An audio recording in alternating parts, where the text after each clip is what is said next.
Today on This Week Health. The one thing that's hard in our role as advocates for the best use of information and analytics and technology to be anti doing something cool with technology. So I hate to be like the Department of No. I think across the board, CIOs are seen as the no department. We try not to be, but the exuberance of saying yes to much will cost.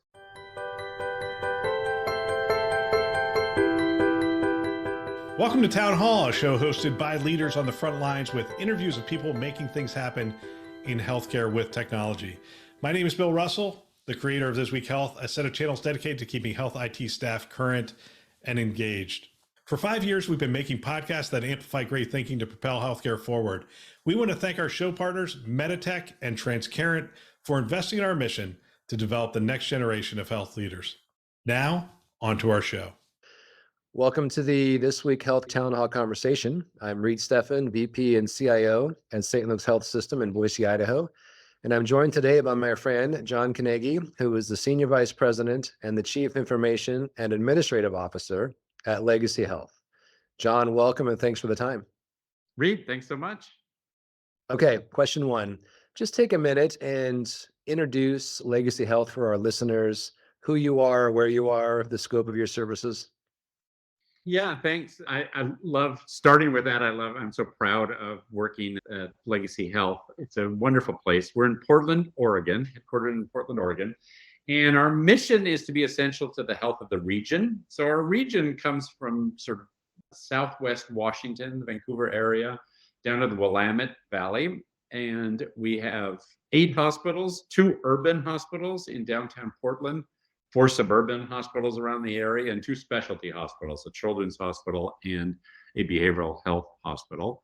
We have been around since 1875. So in 2 years, we will celebrate 150 years in the West, founded by the Episcopalian Communion. And then, not to be outdone, the Lutherans formed our second hospital in the early 1900s. So very much the West Coast, where all the religious, it was basically healthcare was done in homes and then done by religious orders. So we've been around for that. We've got over 100 clinics, just really community-based. So we're not academic or Roman Catholic or Kaiser. So community health system with a pretty vibrant medical staff. About a third of them are employed and the rest are independent. Okay, very good.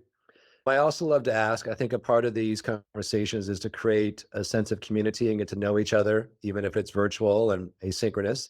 Take a few minutes and just kind of describe your education journey, your career path, like what led you to where you are today. That's a great question. And you do that in interviews, but I think a really good CIO is pretty humble about themselves. So it's going to come across as non-humble as you talk about your journey. But I guess I would start with the places that I've worked that I've been really touched by. I've had the honor in my career of working just at 4 organizations.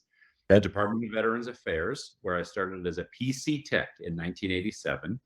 And then I moved to Oregon Health and Science University here in Portland. So I moved to the Pacific Northwest, 1999. 3 months before Y2K. Yeah. We all remember where we were that night. And you survived. And we did. So I was at OHSU, the Academic Medical Center, for 7 years. And then I moved to Providence Health and Services. At the time before it was Providence St. Joseph. I served as CIO there for 5 years, and then had the opportunity to come to Legacy 11 years ago on Sunday. I will hit my 11th anniversary, which is 3 life expectancies of a healthcare CIO. That's right. Congratulations. Thank you. Thank you. Very happy to be here. I have had also the joy of mixing education with that, with taking time. As you join a new organization and you want to make differences, I mean, that's really consuming. And then it goes into a little more maintenance mode and just my own interest in learning and all that. I've learned what I want in the organization. And so kind of the tail end of that tenure, I'll look at a new educational opportunity. So I started with a bachelor's degree in electrical engineering, and I was renting a room from a physician in my last semester at Stanford, where he needed PC help, and I got a PC tech job at the Palo Alto VA. Then I did a master's in health administration about a decade later. A decade after that, I did a PhD in business and technology with my dissertation research on physicians using CPOE, and used Kaiser, which had done Epic in 1994. OHSU was doing it in 2004. And so I did my study of how they viewed success of CPOE. And then, not to ever finish, 5 years ago, I pursued a JD here at Lewis and Clark. You know, John, people talk about you want to be a lifelong learner and never stop learning, which I fully embrace. But you seem to have taken that and injected it with steroids, right? So, you got your bachelor's, you have a PhD, you have your JD. What kind of has fueled that desire to continue your education to that level? Oh, that's a great question. I would consider it an homage to my parents. My dad was a middle school principal in Sacramento. He pursued it when my sister and I were under 10 years old. He pursued a doctorate in education. My mom, whose parents had moved from Italy, she was the first in her entire family to go to college. She went to UC Berkeley right at the end of World War II. And she also got a master's equivalent and was a teacher for a long time. And I don't know, I just kind of caught the bug and paid it forward in terms of education. How has your JD helped you in ways you didn't anticipate as a CIO, CAO? It's a great question, Reed. One of the critical roles that we do in healthcare IT Yeah. is vendor management, vendor contracts. Yep. I remember 15 years ago looking at like indemnification and all the T's and C's in a contract and just pouring over it. Those of us CIOs who have Epic, you probably have a binder in your office, which is the Epic license agreement. So that has just upped my knowledge about the implications of that contract. I think it has helped my writing ability. There's a lot of oral presentation and writing. And to be honest, it was so different doing my day job was CIO. I do evening programs, night school for 3.5 years. The evening working of my brain was so different than anything that I did today. I was doing constitutional law questions, being ready for a final exam that had nothing to do with, my mouse is broken and, why is voicemail back now? Okay. Very different levels. Power of my role to help you. Yeah. I would envision, like, if I had that JD, I might go to my legal team and say, hey, I've reviewed this contract already. We're good. We can just sign it. I'm sure that wouldn't be well received, but I think that I might use that knowledge. Now, as you mentioned at the beginning, my title has expanded, and the CEO, and we want to tap that. What's the plan when you finish? You pass the bar. What are you going to do? And it was a good question because I actually kind of didn't know what I wanted to do. I started in my mid-50s in pursuing this. And so I took on corporate compliance as a responsibility. And so there's a lot of obviously regulatory compliance. I'm now certified in hospital compliance. And again, in our role, IT security, HIPAA security, and then its cousin, patient privacy. We've been around, CIOs are around all this a lot. And so the regulatory side of it, I think it just going to deepen my knowledge in this fundamental aspect of working in a highly regulated, and then in our field, a lot of vendor management. Yeah. Well, I think that's just an incredible and fascinating background that you have. So thanks for taking a moment to share that. Okay. You and I had talked previously, and I want to kind of dive into this topic for a few minutes and spend some time chatting together and learning from you in particular around financial sustainability, IT or IS cost control, and the power of governance to be a great lever for that. So here's kind of question one for you.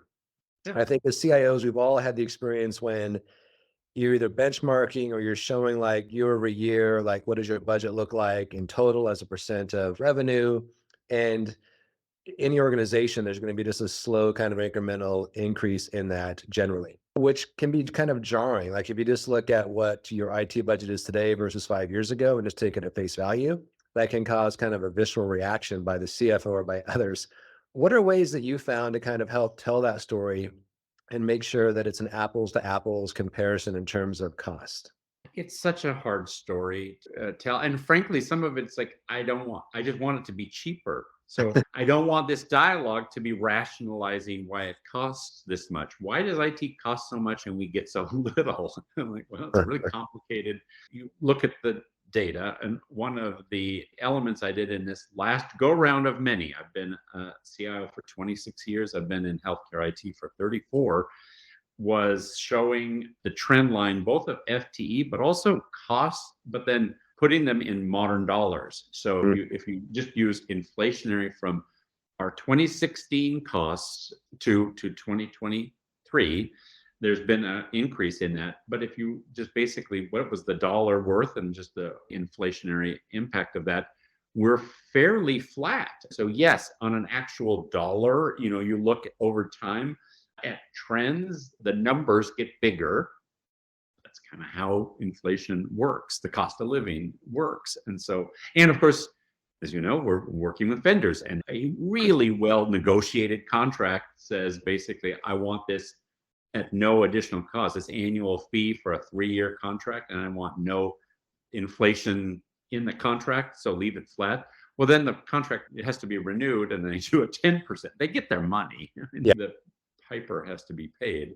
So that's been one element of looking at those costs, is sort of comparing the dollar. The other one around benchmarking, that our industry, it's interesting. Of course, when you benchmark, often they say, let's remove depreciation. And where we are all in the transition of moving to cloud or software as a service, to basically not, 10 years ago, maybe a little more than 10 years ago, everything was a capital purchase with a perpetual license. And now we're moving to subscription fees, which then the depreciation isn't there. We will benchmark, as we're a fairly early adopter. Our Epic DR is all in Microsoft Azure.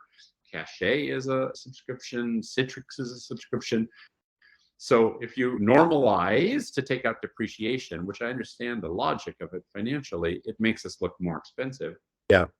We have low depreciation. So we've looked at a percent of our overall cost. Depreciation's gone from 25 million, or a quarter of my annual budget, to 8% over the course of the last 5 years, since 2016 to today. 1.5. Alex's lemonade stand was started by my daughter Alex in her front yard. By the time she was 4, she knew there was more that could be done. And she told us she was going to have a lemonade stand, and she wanted to give the money to her doctor so they could help kids like her. It was cute, right? She's going to cure cancer with a lemonade stand. Like, only a 4-year-old would think that. But from day one, it just exceeded anything we could have imagined, because people responded so generously to her. We are working to give back and are excited to partner with Alex's Lemonade Stand this year. Having a child with cancer is one of the most painful and difficult situations a family can face. At Alex's Lemonade Stand Foundation, they understand the personal side of the diagnosis, the resources needed, and the impact that funded research can have for better treatments and more cures. You can get more information about them at alexslemonade.org. We are asking you to join us. You can hit our website. There's a banner at the top, and it says Alex's Lemonade Stand there. You can click on that and give money directly to the lemonade stand itself. Now, back to the show. Yeah, and I think that's a trend that we're all kind of experiencing, right? With less capital investment and more on the OpEx side with cloud and SaaS type solutions. It's really kind of simple, but I love just that concept of comparing historical cost and present day dollar value. I'm not trying to massage the message or like talk our way out of it. Your point, we want to be efficient and lean and look for cost decreases, but it can also help just to kind of level set. Yes, there's been an increase, but it's not maybe quite as steep as you would think, just looking at the kind of the raw numbers on this slide. And so that's a nugget that I've drawn from you that has benefited me in conversations I've had. So I think that's great. I think the one thing that if we look over time in terms of cost, there was, if you look at eras of electronic health records, you had the best of breed for a long time, and then you wanted to go to a package suite system, and we were all, those of us on Epic, really love that. We wish there was an Epic for enterprise business, ERPs. Yeah.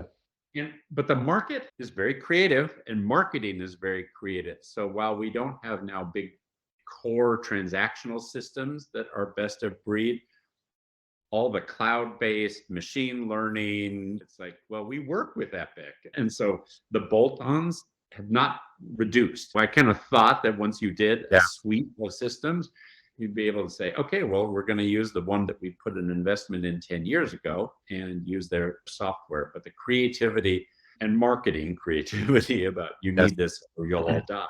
And they don't sell to IS, they sell to the business.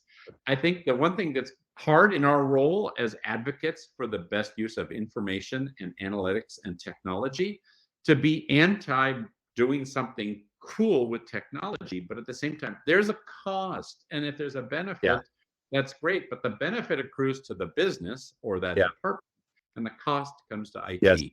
And so I hate to be like the Department of No. I think across the board, CIOs are seen as the no department. And it's like, well, we try not to be, but the exuberance of saying yes to much will cost. And people forget that we all said yes collectively 7 months ago before we're in planning for the next fiscal year. And I have not cracked that nut. I mean, I complain about it and I try to raise it. And during the budget, to close the budget gap, they don't really care. We're at that point, we're not thinking about the excitement of the enthusiasm about doing a care management software that really will be beneficial to our care providers and the patients ultimately who we're trying to serve. But it still comes with a price tag. And so that short-term memory of the decisions that lead to higher cost is just something that we cycle through as CIOs every year. So absolutely.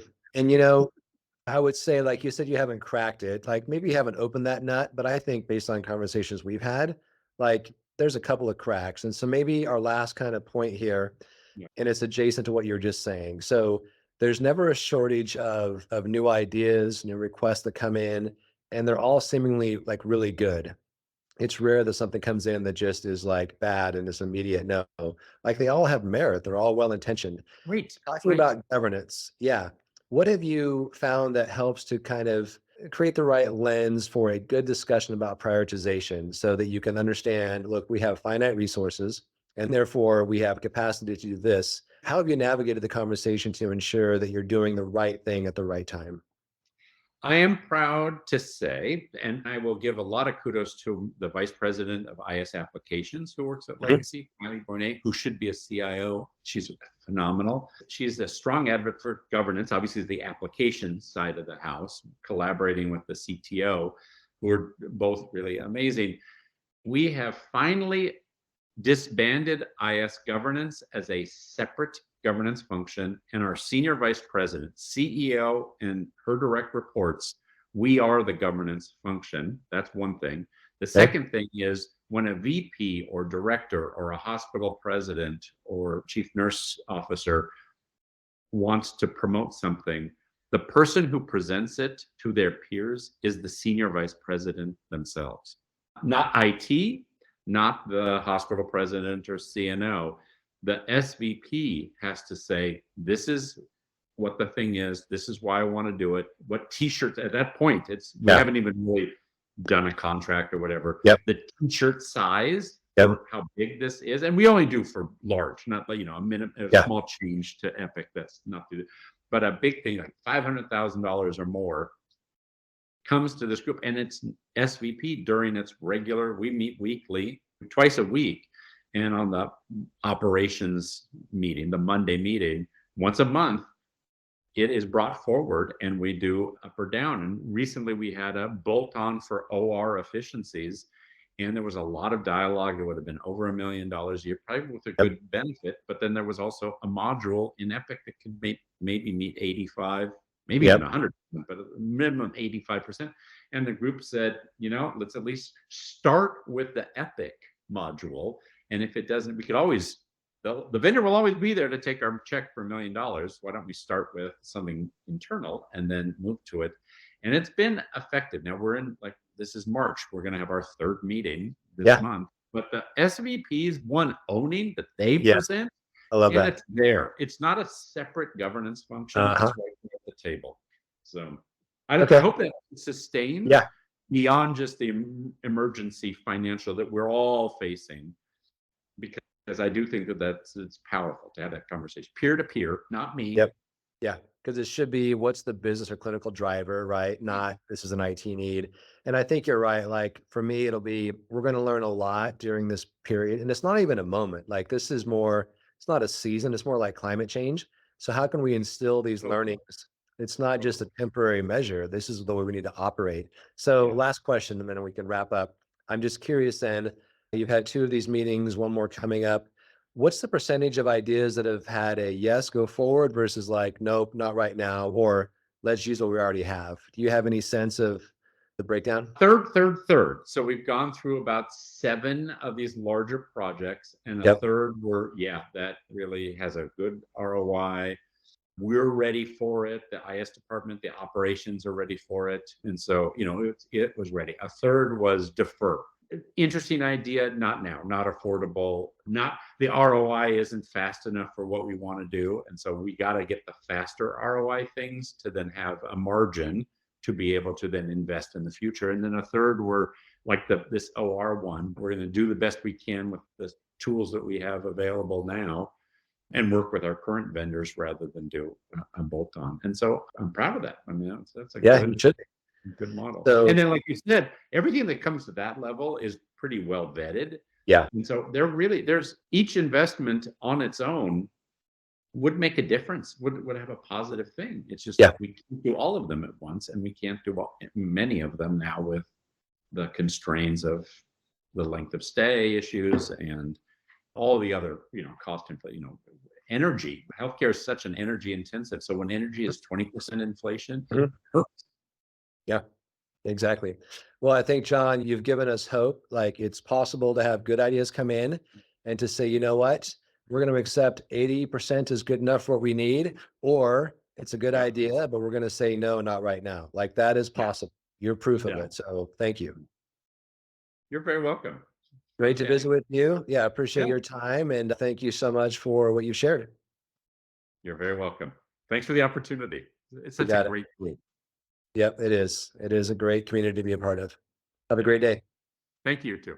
Gosh, I really love this show. I love hearing what workers and leaders on the front lines are doing. And we want to thank our hosts who continue to support the community by developing this great content. If you want to support This Week Health, the best way to do that is to let someone else know about our channels. Let them know you're listening to it and you are getting value. We have 2 channels, This Week Health Conference and This Week Health Newsroom. You can check them out today. You can find them wherever you listen to podcasts. You can find them on our website, thisweekhealth.com, and you can subscribe there as well. We also want to thank our show partners, Meditech and Transcarent, for investing in our mission to develop the next generation of health leaders. Thanks for listening. That's all for now.